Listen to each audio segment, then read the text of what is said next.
Well, welcome one and all to the United Lodge of Theosophists here in San Diego.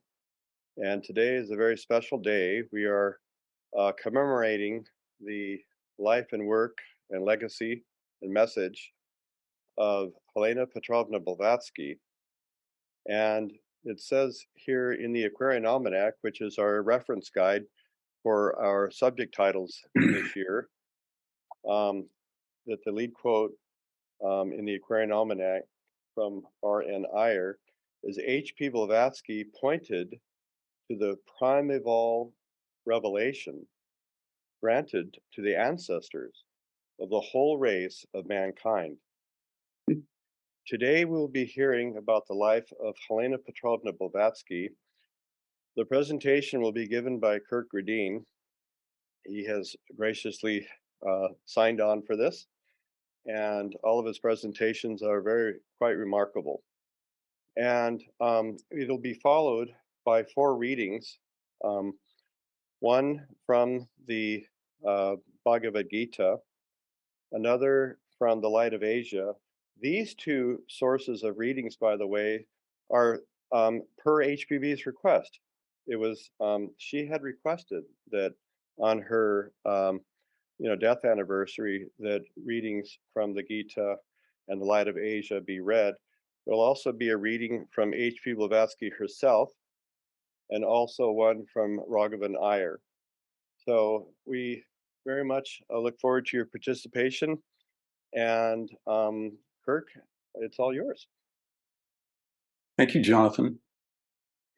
Welcome, everyone. So glad to have you joining together with us today in this celebration of H.P. Blavatsky, which, as most of you probably know, occurs every year around this time on the Sunday prior to May 8th, her death anniversary, and it's referred to as White Lotus Day. And it's given this name for several reasons. The lotus, or Padma, is a very ancient simile for both the cosmos and for humanity, therefore uniting macrocosm and microcosm into a single symbol. The flower opening to the sun above the waters is emblematic, as we know, of radiant spiritual awakening, white being indicative of purity, and the logoic synthesis of all colors. Many regard H.P. Blavatsky as not simply the mother of the New Age, as she is often called, but one in a long line of messengers of that celestial bodhisattva of boundless compassion known as Padmapani, whose symbol is the lotus, and who both watches over and blesses all life and aids all evolution through sacrificial service and enlightened wisdom in action. What becomes clear when we study her life and the quest that she embodied, which I think, as you'll agree, once we go through this short biography, that she did exemplify Buddha Yoga, not just Buddha Yoga, but Guru Yoga. And that we find that we cannot separate HPB from any part of the teaching that she left, from the masters who she served, nor from the entire Guru Parampara chain, long line of such sages, reformers, and spiritual teachers, reaching back to the primeval races and ages. Nor can we separate her from the most neglected and downtrodden, the most lost, reviled, and forgotten members of the human family.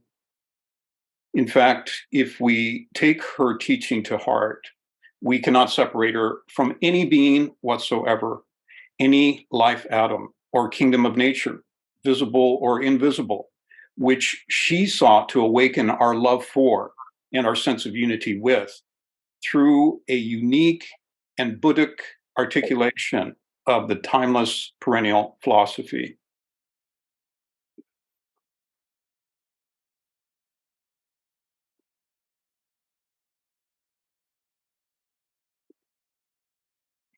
So today we're drawing from many resources, including the two best biographies that we know of, W. Kingland's The Real H.P. Blavatsky, which was published in 1928, and Sylvia Cranston's The Extraordinary Life and Influence of Helena Blavatsky, which was published in 93.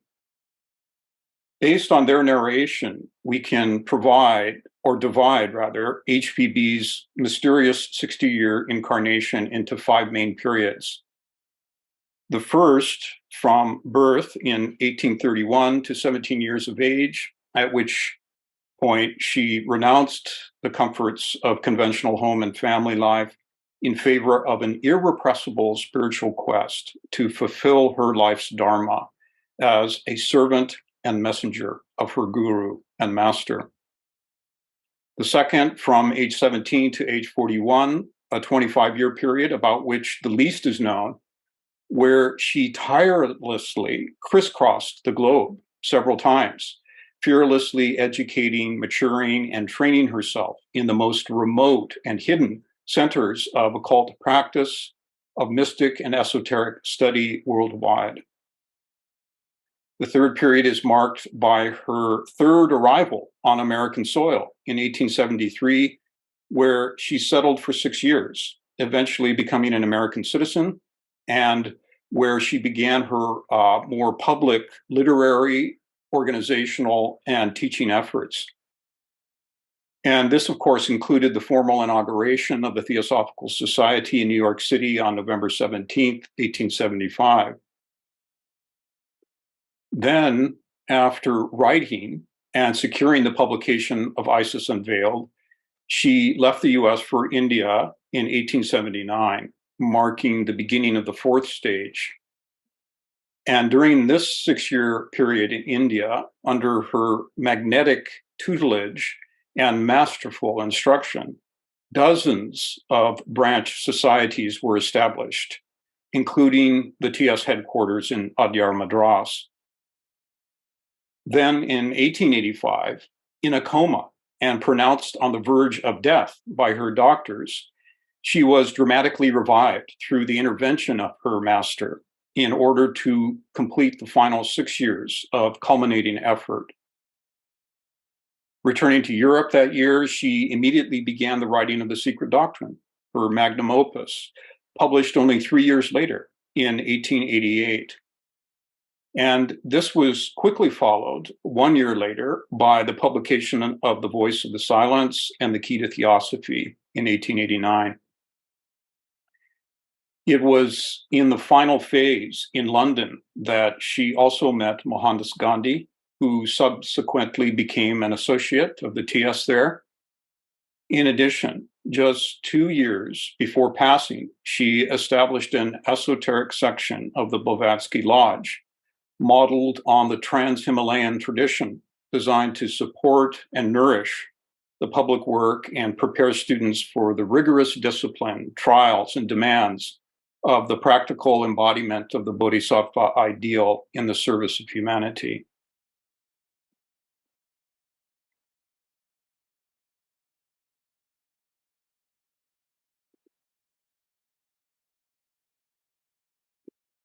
At midnight on August 11th, 1831, Helena Petrovna Hahn was born in eastern Ukraine, a city now known as Dnipro, located on the banks of the Dnieper River.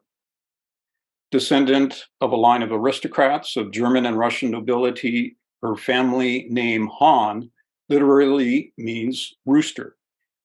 In Baltic traditions, associated with a dragon-like deity of the sun and of fire. In Ukrainian folklore, Helena's birth date suggested she would have great and mysterious powers. And since the robes of the presiding priest caught fire at her christening, it was believed that her life would be difficult. Her mother was a direct descendant of the 9th century Grand Duke Rurik, the first Tsar to govern Russia. Only 17 years old at Helena's birth, her mother was a talented writer who later became a famous novelist. In large part, Helena, however, was cared for and classically educated by professional tutors and her maternal grandmother, Princess Helena Pavlovna Fadeev, who was a self-taught botanist and archaeologist, as well as superb artist and musician who studied classical Greek and spoke 5 languages fluently. And it was from her grandmother's library, which she had inherited from Prince Paul, that HPB consumed hundreds of books on alchemy, magic, and other occult sciences, all before the age of 15. HPB's father, Peter von Hahn, was an army colonel who, because of repeated transfers from urban centers to remote rural areas, meant that even HPB's childhood involved long journeys by horse and sometimes camel in covered wagons, and cross-cultural influences of the most varied sort.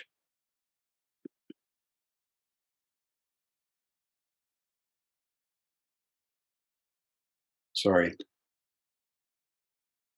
By all accounts, even as a child, HPB was both telepathic and a gifted clairvoyant who could see into, converse, and interact with hidden beings and dimensions of nature. Her sister Vera wrote, "For Helena, all nature seemed animated with a mysterious life of its own.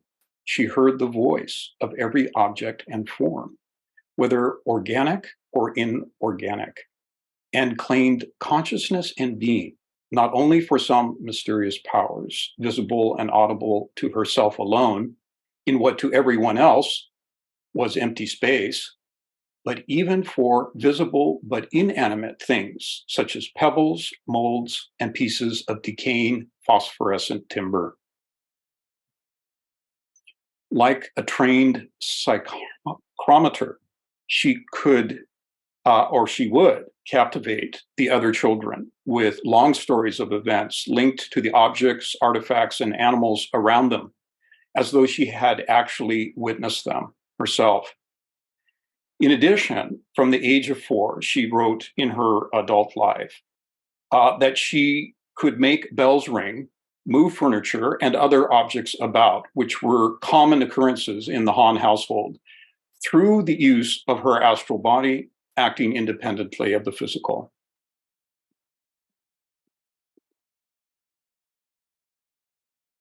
Wise beings unknown to her family were also interested in her welfare.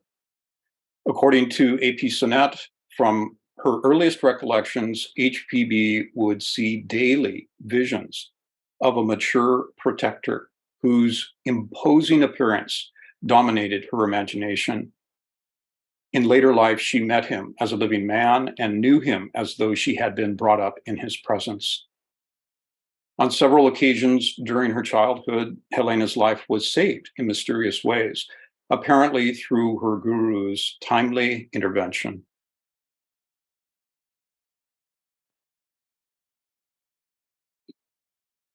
As a child, HPB was irrepressible, mischievous, uncontrollable, and fiery of temperament. She was full of, quote, acute humor and brilliant wit, and loved to joke, tease, and create a commotion. Her laughter was said to have had a sparkling authenticity and vivacity like no other. Its contagious, childlike joy remained with her throughout her life. She also harbored genuine empathy for the neglected and downtrodden. Even in her childhood, Aunt Nadia told Sinnett, she displayed a pronounced indifference to the privileges of class and false nobility. Instead, quote, all her sympathies and attractions went out towards people of the lower class. She always preferred to play with her servants' children and had to be watched for fear she would escape from the house to make friends with ragged street boys.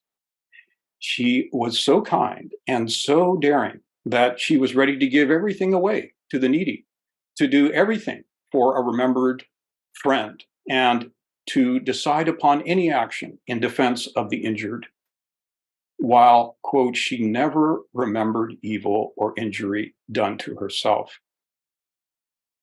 At the same time, quote, no old scholar could be more assiduous in his study, and she could not be prevailed upon to give up her books, which she would devour night and day as long as the impulse lasted, unquote. She was also, apparently, perfectly at ease, telling people to their faces exactly what she thought of them, much to the embarrassment of her elders.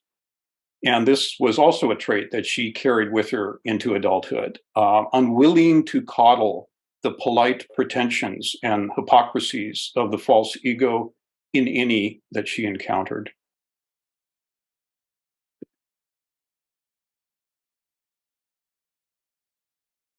Further defying all conventional expectations and what would have been a cultured life of luxury and comfort, at age 17, H.P. Blavatsky fled family, husband, and home life in search of what she called in one of her letters the philosopher's stone, and those who could show her the path or secret to the union of soul and spirit. We know she traveled first across Europe, Greece, and the Middle East. In Cairo, HPB met Dr. Albert Rawson, author of many books on religion, philology, and archaeology. She revealed to him that she was, quote, engaged in a work that would someday free mankind from mental bondage. This work is not mine, she said, but his that sent me. Though only 19 years old, in the Middle East, she later wrote, quote, I lived with the whirling dervishes, with the Druzes of Mount Lebanon, with the Bedouin Arabs and Marabouts of Damascus. I found it, meaning the philosopher's stone, nowhere.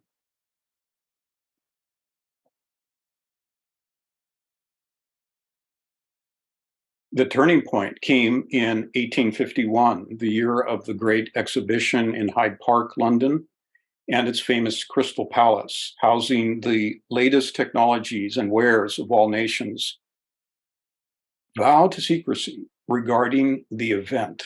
It was not until 2 years later, after HPB died, that this extraordinary meeting became publicly known.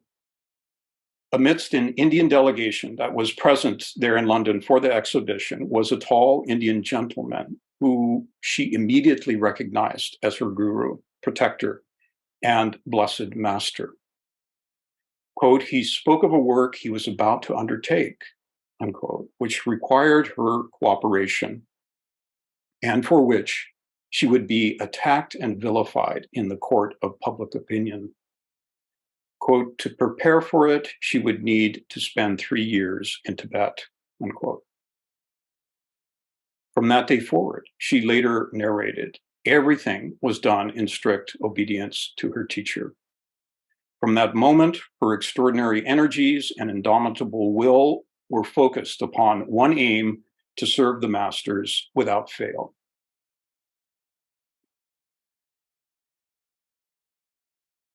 That same year, she traveled to Canada and America, from which she passed on from Texas into Mexico to Central and South America, probably in the vicinity of a true mystery school located nearby. In Honduras, she met up with a Hindu-born chela, with whom she traveled via steamship around the southern tip of Africa to Ceylon and Bombay. She traveled in India dressed as a man, she said, for to travel alone as a woman was unacceptable. She attempted to enter Tibet at this time via Nepal, but was thwarted, as later verified by the British Major General who prevented her.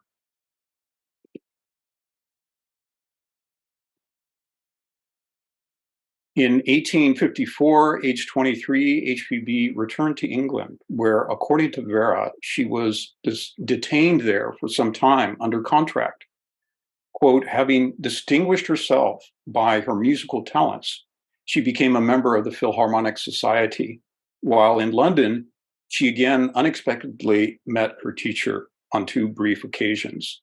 And again, the same year, she crossed the Atlantic to New York and then to Chicago, where she proceeded to make the dangerous crossing of the Great Plains, Rocky Mountains, and the Sierra Nevada, with immigrants' caravans, such as we're seeing here. There were only 33 states in the Union at that time, and the Transcontinental Railroad had not yet been built.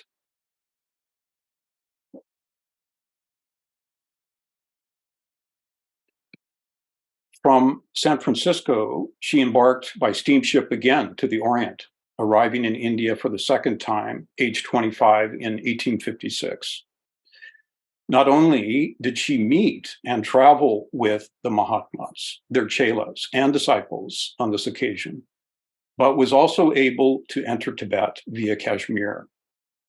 In a letter to Sinet, Master K.H. mentions that HPB's ecstatic rapture was so overwhelming when meeting her teachers in India that she had to be temporarily plunged into a profound sleep, or, quote, she would have burst some blood vessel, including kidneys, liver, and her interiors, unquote. Some of the remarkable, magical, and hair-raising events occurring on both of these trips through India were described by her in a series of articles under the pen name Radhabai, which appeared in popular Moscow periodicals years afterward. Translated into English, portions were compiled into book form and titled The Caves and Jungles of Hindustan, published in 1892.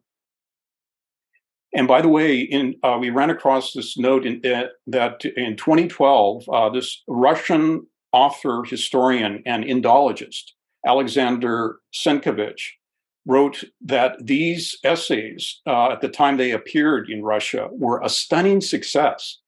He called them a work of enviable erudition, a country-specific encyclopedia, which to this day, he says, has not lost its scientific value as an objective assessment and condemnation of English colonial rule, and a psychological document reflecting many facets of the Indian spiritual world.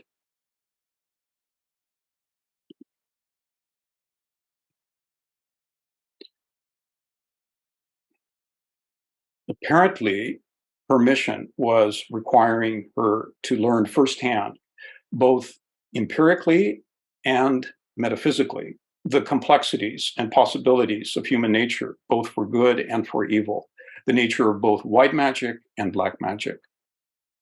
Having returned to Russia and traveling in the Caucasus at 32 years of age, she is said to have emerged from a prolonged death struggle with a greater mastery of her faculties and their control over lesser forces. And this was recognized by all those who knew her both before and after. Undaunted in any danger, in 1867, she was in Mentana, Italy, where she aided Garibaldi's revolutionary troops attempting to release Rome from the grips of the Catholic papacy. She later showed Alcott, where in battle her arm was broken in two places by a saber, and where musket bullets were still embedded, one in her shoulder and one in her leg. By stark contrast, only 1 year later, she accompanied her master in yet another trip to India for her first extended stay in Tibet, starting in 1868.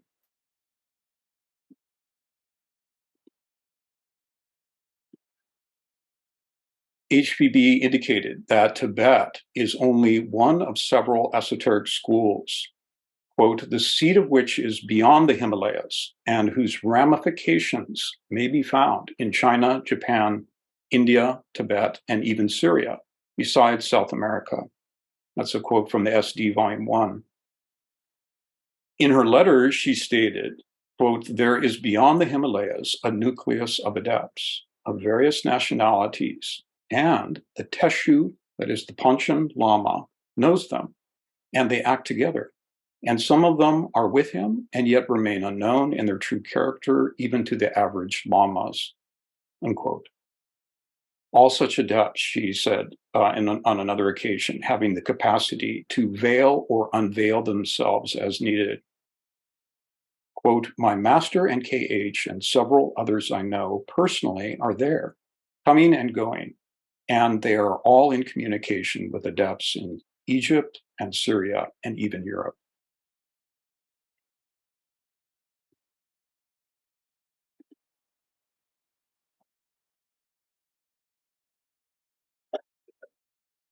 In the SD, H.P. Blavatsky explains that in 1357, a ray of Amitabha, the dhyani of boundless time and infinite light, the same logoic being who manifested through Gautama Buddha, appeared in Tibet as the adept teacher Tsongkhapa to preserve and promulgate the wisdom religion. He founded the Gelugpa order and initiated the tradition of Dalai and Panchen Lamas.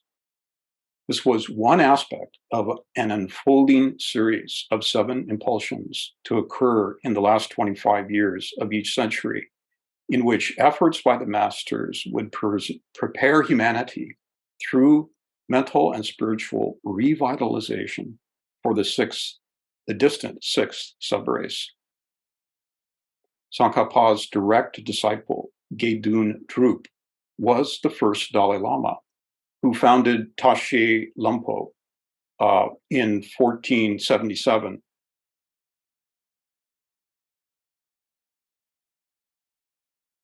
Which became the largest, most vibrant monastery in all of Tibet. And it was apparently in the hidden libraries and retreat of the Panchen Lama in the vicinity of Tashi Lumpo, where HPB studied the esoteric books central to the composition of the secret doctrine and the voice of the silence.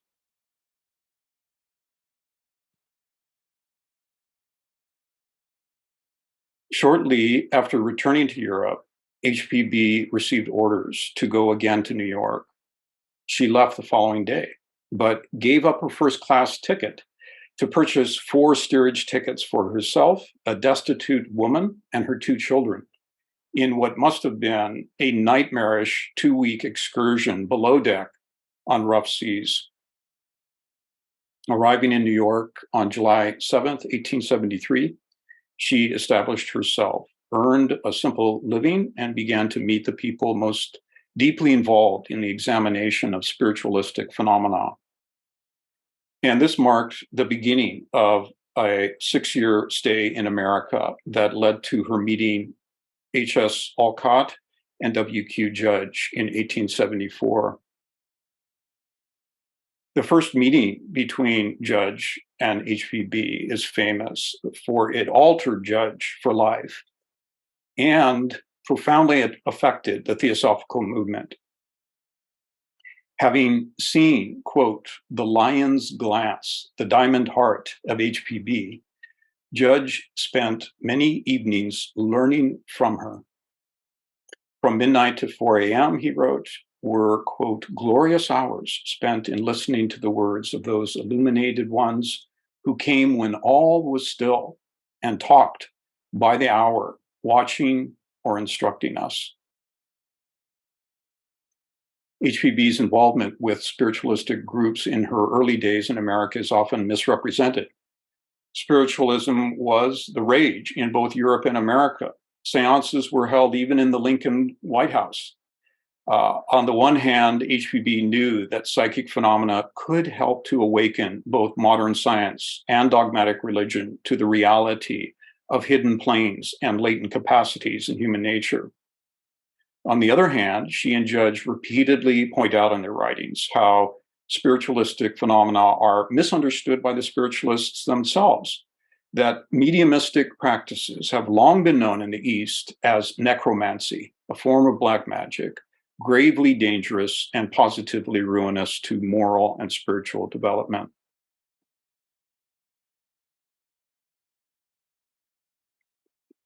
In July of 1875, HPB's scrapbook indicates that, quote, orders received from India direct to establish a philosophy religious society and choose a name for it, also to choose Olcott, unquote. Others have tried to take credit for the name, but 7 months prior to this, she had first used the term theosophy in a letter to Professor Corson of Cornell University, calling it a system which would disclose to humanity the deepest depths of divine nature and show them the real tie which binds all things together.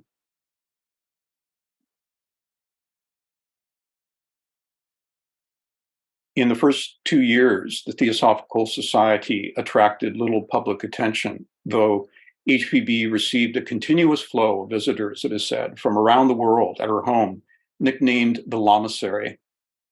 Alcott wrote, quote, "The social distinctions of our visitors were left outside our threshold, and the rich or poor, Christian, Jew, or infidel, learned or unlearned, our visitors received the same hearty welcome and patient attention.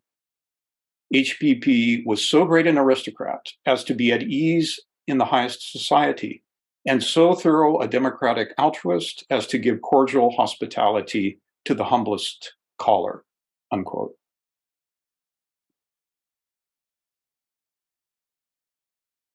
She also began an extraordinary output of writing, publishing articles released to the local press, while also working intently upon her first book. Having learned to read and write English under her guru in Tibet, in 3 years, she wrote and published a 1,200-page two-part volume, Isis Unveiled, a master key to the mysteries of ancient and modern science and theology. Though she was restricted from giving out many theosophical doctrines contained in later work, and though she readily admits later how jumbled and imperfect the work was, it still ignited or is said to have ignited an intellectual fervor and had a profound impact in America and England. The first edition of 1,000 copies, for example, sold in 10 days, and dozens of editions have been printed since. W.Q. Judge accompanied her when she signed the contract for its publication. Quote, "When that document was signed," he later wrote, "she said to me in the street, 'Now I must go to India.'" As another side note, according to Dr. Edward Kahns, who I believe passed away in the 90s, was a very well-known Buddhist scholar and translator of Prajnaparamita literature, said that the year 1875 marked an event of great importance in his eyes because he traveled in the Orient a great deal, knew many Buddhists and Hindus in the East.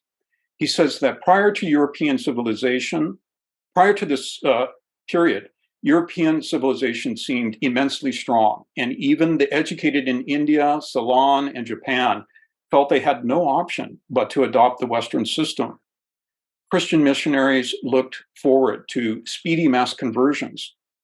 However, he says, the founding of the Theosophical Society and its activities, quote, accelerated the influx of knowledge about Asiatic religions to the West and restored self-confidence in the wavering minds of the Asiatics themselves.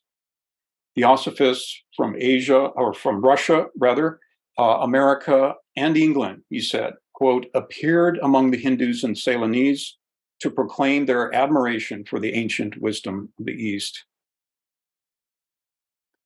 And this goes along very much with what HPB wrote 10 years later in 1889. She said, when we arrived in India in February 1879, there was no unity among the races and sects of the peninsula, no sense of a common public interest, no disposition to find the mutual relation between the several sects of ancient Hinduism, or that between them and the creeds of Islam, Jainism, Buddhism, and Zoroastrianism.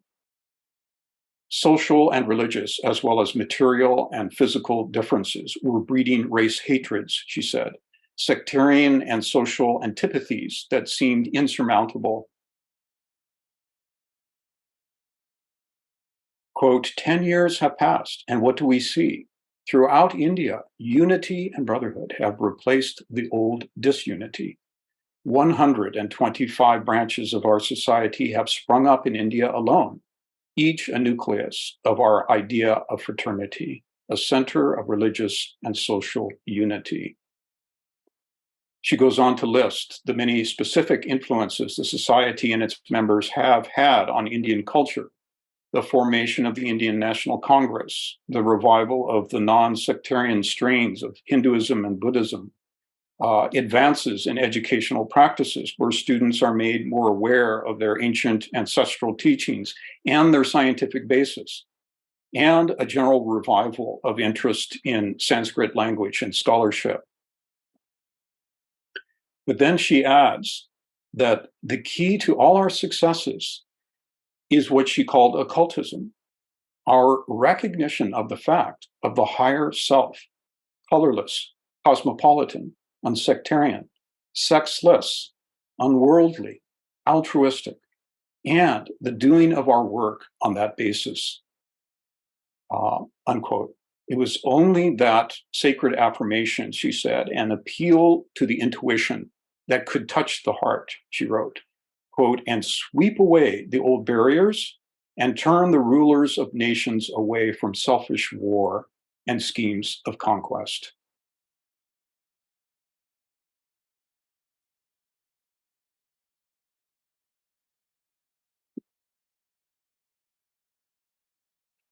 In 1883 alone, in writing articles for the Theosophist, HPB added over 700 pages to her eventual 14 volumes of collected writings.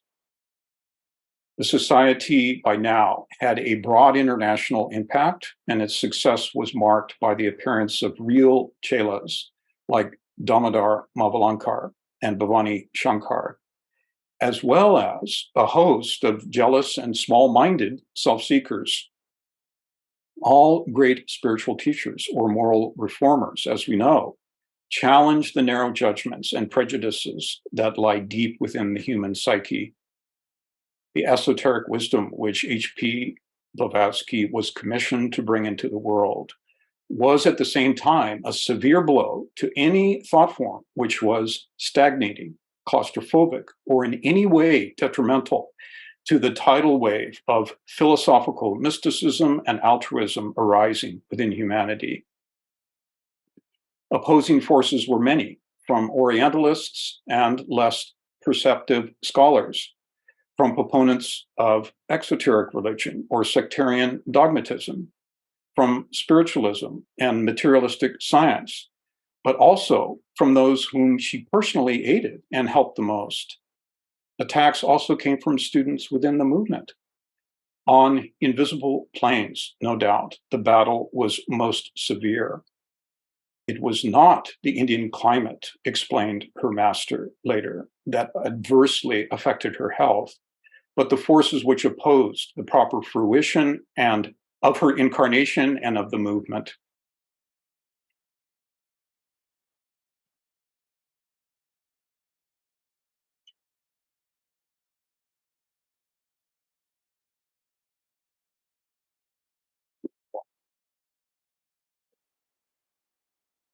Around New Year's Eve, 1882, a stranger visited HPB at the India headquarters at Adyar. From the man's background, one would think him unlikely to pursue an audience with her. His name was R. Jagannathia, and he was an educated native, an author, and contributor to a journal called the Philosophical Inquirer. But it was a secular journal, and he was both a confirmed atheist and member of the National Secular Society in England, and had carefully prepared himself for this meeting with HPB by formulating the most difficult and insoluble questions that he could muster. And he was first introduced to HPB by Damodar Mavalankar in the meeting hall of the main building at Adyar. And she was apparently seated in a chair and surrounded by a small group of students when he was introduced. And he wrote about this event later. quote, the first impression she made on me was that she was not of this earth, as she had a pair of glowing but terrible eyes under the arch of strongly marked eyebrows. She was a woman in body, a man in speech, earthly in appearance, celestial in reality. Ah, exclaimed she, I expected that you would come to me someday. I asked her how she could expect me, since she was a theosophist and I am an atheist. She asked Mr. Damodar to fetch her scrapbook and showed me some cuttings from my lectures on Kapila, Buddha, and Shankara, and said that she had been carefully reading my contributions to the Philosophic Inquirer, which she appreciated, as they breathed a spirit of inquiry after truth.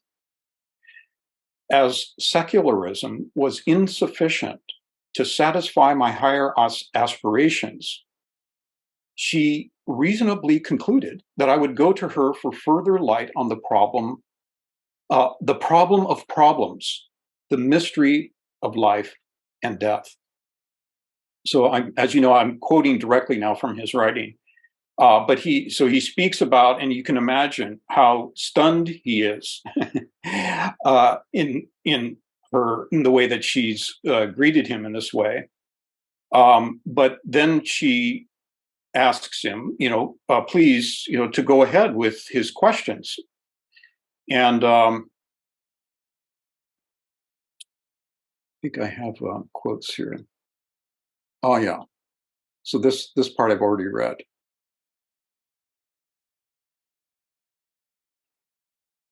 This first paragraph I have. So I'm going on to the second paragraph here.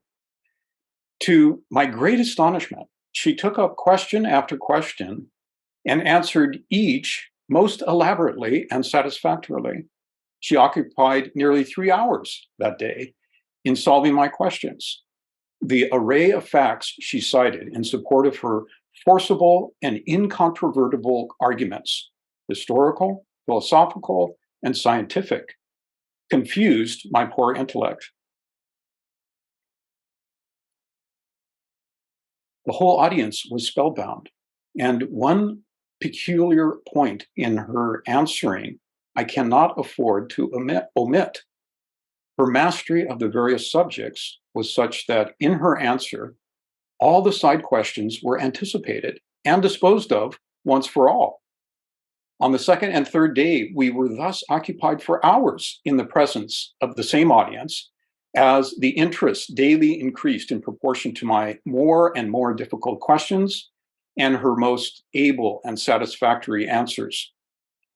On the third day, after answering the questions, on which I spent much thought and care, mustering all the force of my atheistic knowledge and learning, she cheerfully asked me if I had anything more to say.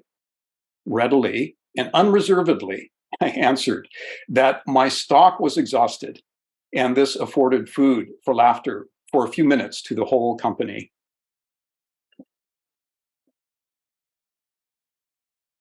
My idea was that theosophy was something like the many religions of the world, and that HPB's knowledge and ingenuity might be a little more than those of the ordinary student. Emboldened by this hasty idea, I went to shear, but returned shorn. Glad was I to be defeated by her, for my defeat was an immense gain for me, as she opened my eyes to the slippery ground on which I then stood. In 3 days, she shattered my 7 years' knowledge of atheistic theories. This giant of intellect, wisdom, and might asked me what I thought of theosophy, and if I would join the Theosophical Society and help the movement if I were convinced of the truth of theosophy.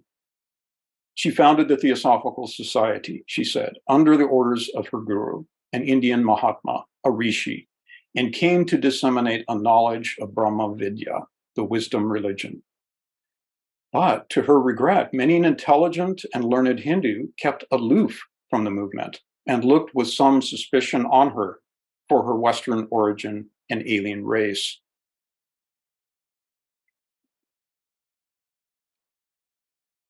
I readily responded that I would join and work and die for the sacred cause, so long as a spark of life existed in this body. I have been so working ever since, always alive to the sacredness of my promise to HBB, who opened my eyes and enlightened my ignorance. She turned my attention to the precious and lustrous gems of knowledge lying deep in the Oriental mines of wisdom. Very kindly and motherly advice she gave me in bidding me read the Upanishads, which were Schopenhauer's solace in life and solace in death.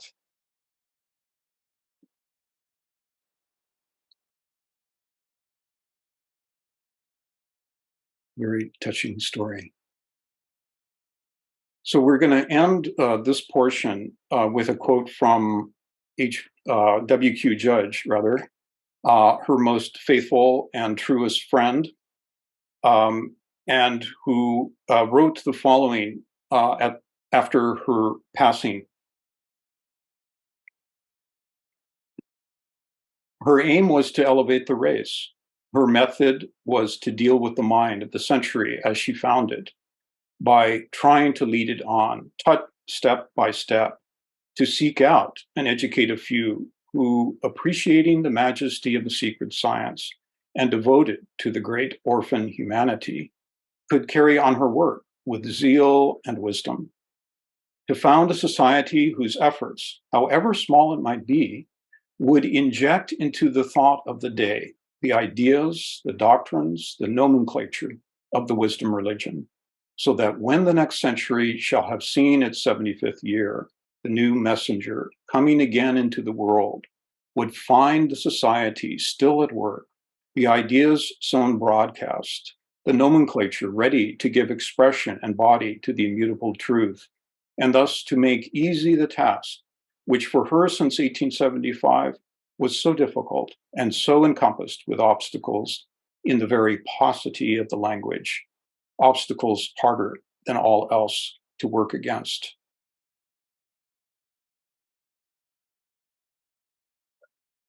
So, as Jonathan mentioned, now we're going to have a series of readings. The first from the Bhagavad Gita, I believe Helena is going to give us that reading. Okay. Thank you, Kirk.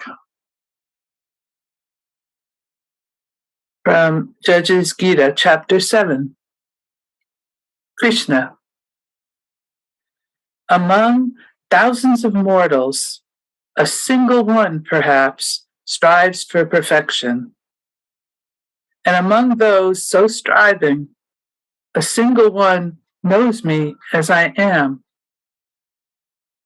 Earth, water, fire, air, and akasha, manas, buddhi, and ahankara is the eightfold division of my nature. It is inferior. Know that my superior nature is different and is the knower. By it, the universe is sustained. Learn that the whole of creation springs from this too, as from a womb. I am the cause. I am the production and the dissolution of the whole universe. There is none superior to me, O conqueror of wealth, and all things hang on me as precious gems upon a string.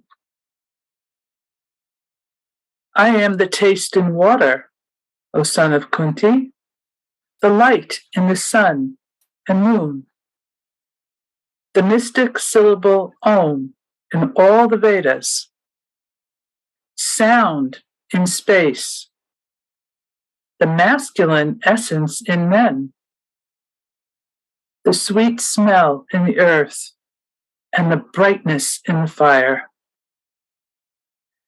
In all creatures, I am the life, and the power of concentration in those whose minds are on the spirit.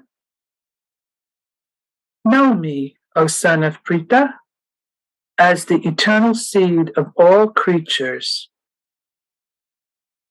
I am the wisdom of the wise and the strength of the strong. And I am the power of the strong who in action are free from desire and longing. In all creatures, I am desire regulated by moral fitness. Know also that the dispositions arising from the three qualities, sattva, rajas, and tamas, are from me. They are in me, but I am not in them. The whole world, being deluded by these dispositions, which are born of the three qualities, knoweth not me distinct from them, supreme, imperishable. For this, my divine elusive power, acting through the natural qualities, is difficult to surmount, and those only can surmount it who have recourse to me alone.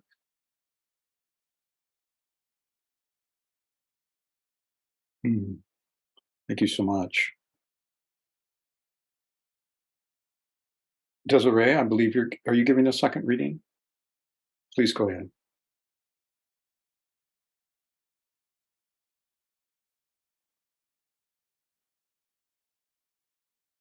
This is from The Light of Asia, The Vision of the Buddha by Sir Edwin Arnold.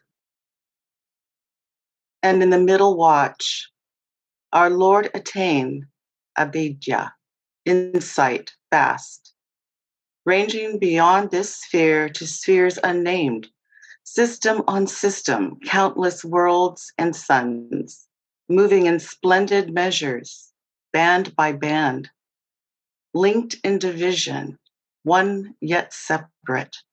The silver islands of a sapphire sea, shoreless, unfathomed, undiminished, stirred with waves which roll in restless tides of change.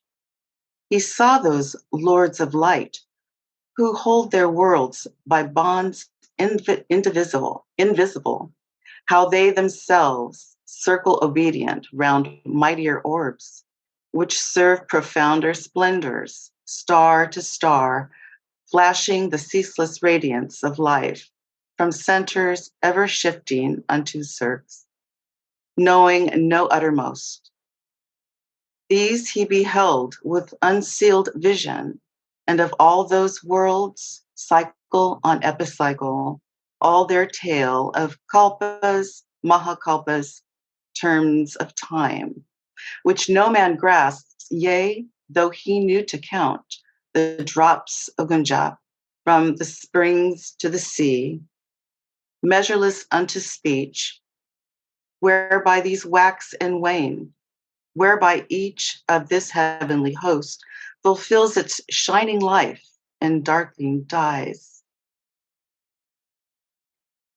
Sackwall by sackwall, depths and heights he passed, transported through the blue infinitudes, marking behind all modes, above all spheres, beyond the burning impulse of each orb, that fixed decree of silent work which wills evolve the dark to light, the dead to life, to fulfill void, to fullness void, to form the yet unformed, good unto better, better unto best. None to forbid, for this is past all gods, immutable, unspeakable, supreme. A power which builds, unbuilds, and builds again, ruling all things accordant to the rule of virtue, which is beauty, truth, and use, so that all things do well which serve the power, and ill will which hinder, nay, the worm does well, obedient to its kind, the hawk does well, which carries bleeding quarries to its young. The dewdrop and the star shine sisterly. globing together in the common work. And man who lives to die, dies to live well. So if he guide his ways by blamelessness, and earnest will to hinder not, but help, all things both great and small, which suffer life, these did our Lord see in the middle watch.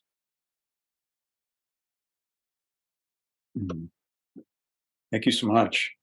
And now Vijay Colbert will read a selection from an article titled The New Cycle by HPB.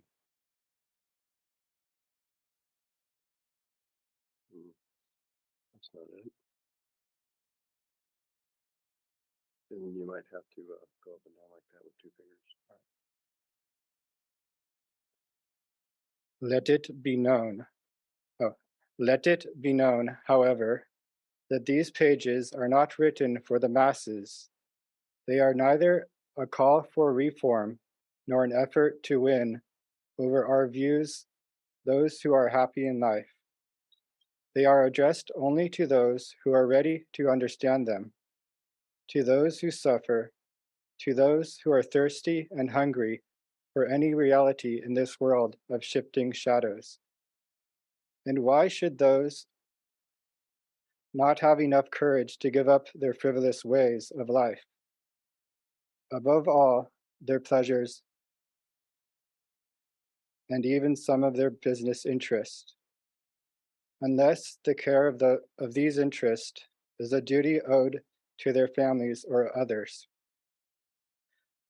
No one is busy or so poor that he cannot be inspired by a noble ideal to follow.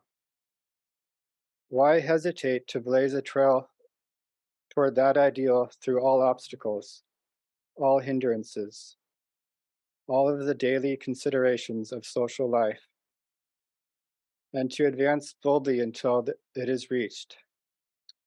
Ah, those who would make this effort would soon find that the narrow gate and the thorny path lead to spacious valleys with unlimited horizons, to a state without death. For one re-becomes a god. It is true that the first requisites for getting there are absolute unselfishness and unlimited devotion to the interest of others, and complete indifference as to the world and its opinions. To take this first step on this ideal path requires a perfectly pure motive. No frivolous thought must be allowed to divert our eyes from the goal. No hesitation, no doubt must fetter our feet. Yet there are men and women perfectly capable of all of this, and whose only desire is to live under the aegis of their divine nature. Let these, at least, have the courage to live this life and not to hide it from the sight of others. No one's opinion could ever be above the rulings of our own consciousness. So let that conscious, arrived at its highest development, be our guide in all of our common daily tasks. As to our inner life, let us concentrate all of our attention on our chosen ideal, and let us ever look beyond without ever casting a glance at the mud at our feet. Thank you, Vijay. The final reading will be from an article titled Between Heaven and Earth, and Michelle is giving that reading.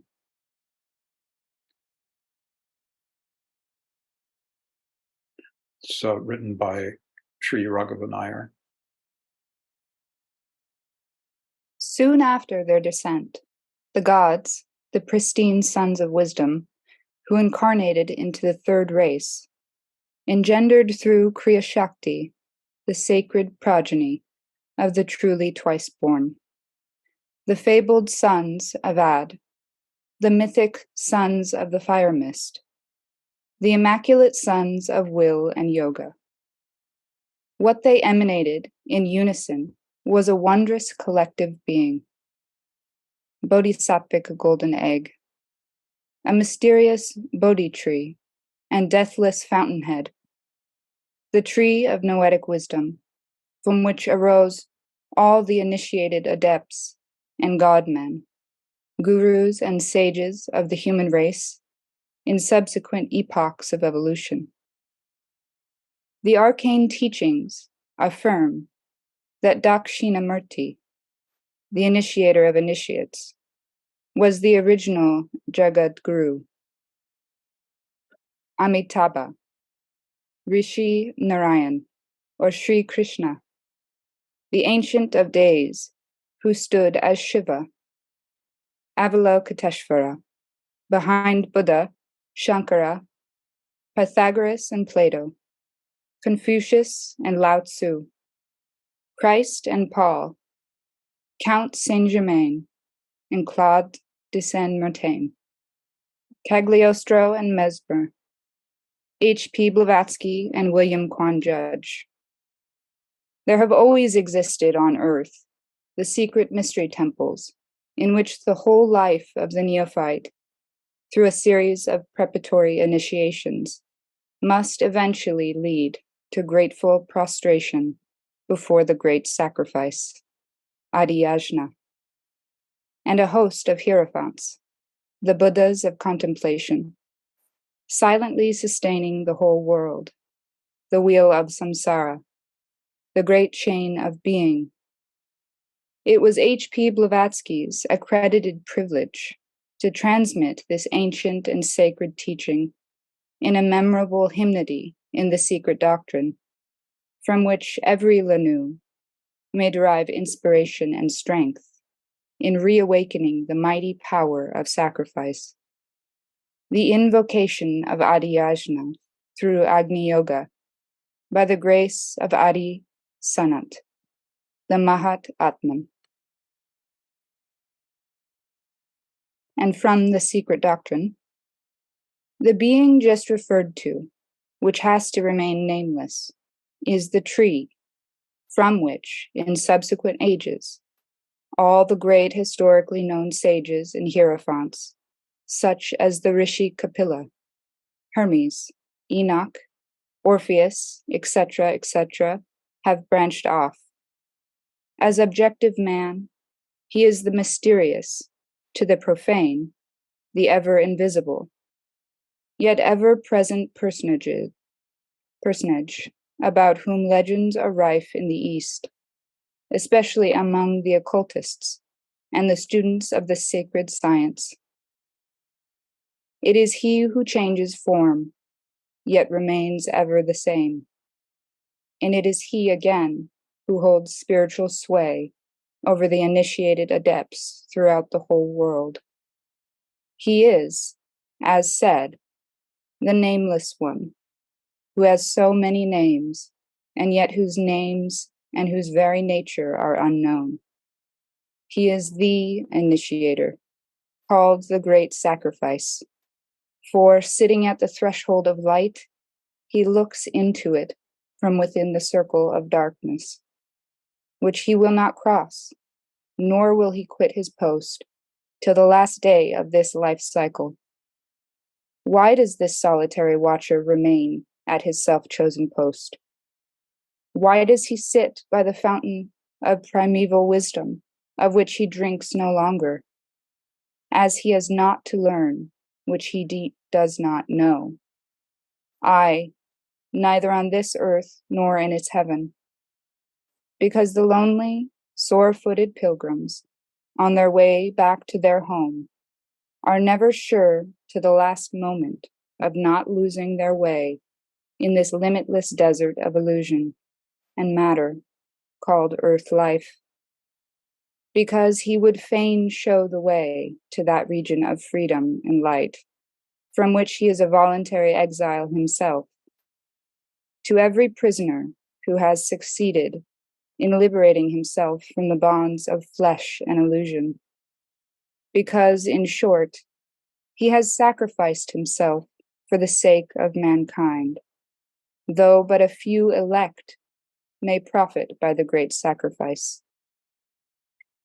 It is under the direct, silent guidance of this Maha, great Guru, that all the other less divine teachers and instructors of mankind became, from the first awakening of human consciousness, the guides of early humanity. It is through these sons of God that infant humanity got its first notions of all the arts and sciences, as well as of spiritual knowledge, and it is they who have laid the first foundation stone of those ancient civilizations that puzzle so sorely our modern generations of students and scholars.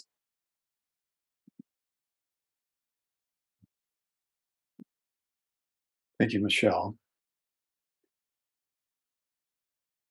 Well, thank you, all four readers, and thank you, Kirk Radin, for such a splendid, thorough, well-researched, and beautiful presentation.